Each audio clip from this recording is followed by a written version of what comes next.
Hello, my name is Vania Garcia and I live in El Paso, Texas. But is this really where I come from? Well, no. There's a story behind everything, and in this video, I will show you the story of my family and how I got here. My mom's grandmother, Jesusita Rivera, was born around the 1910s in Fresnillo, Zacatecas, Mexico. During the 1930s, Jesusita and her family were facing economic struggles. This is when she decided to head north in search of job opportunities and a better life.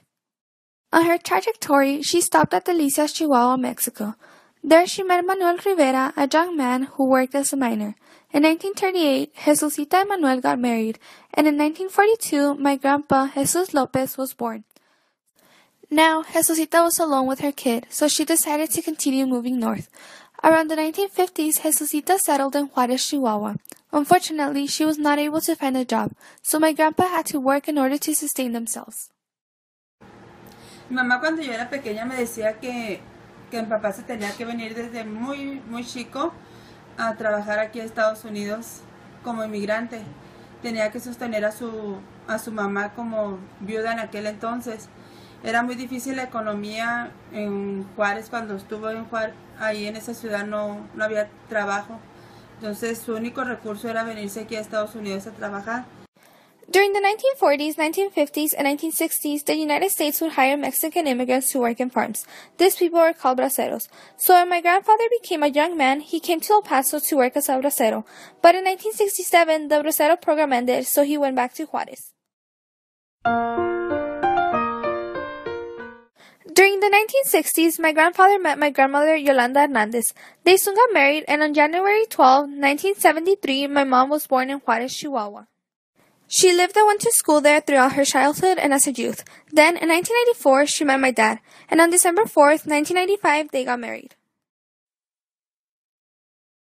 Later, on February 23, 1996, my older brother, Isaias Garcia, was born at the Thomason Hospital in El Paso, Texas.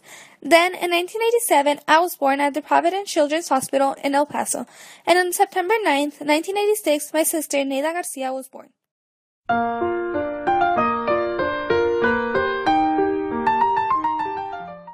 In 2001, my parents decided to move to El Paso. This was due to the fact that the economy in Mexico was really bad and that my dad was unemployed. Not only that, but also because my brother had to start school and they wanted us to have a better education and a better life.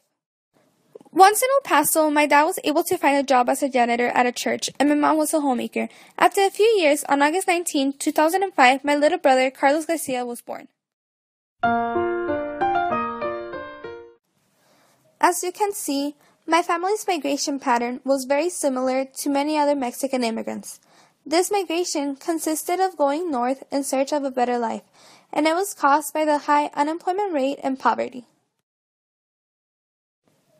As Philip Martin explains in his article titled Mexican-U.S. Migration, Policies and Economic Impacts, people migrated north for economic opportunity.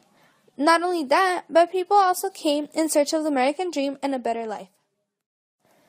I'm glad to say that the hard work of my ancestors is paying off. My family and I have been able to prosper here in the United States. My brothers and my sister are all going to school and everything is going well for them. For me, I went to Silva Magnet High School. There, I was accepted into a nursing program, and then in June of 2015, I graduated. Not only that, but my brother and I have both been able to work and help out at home.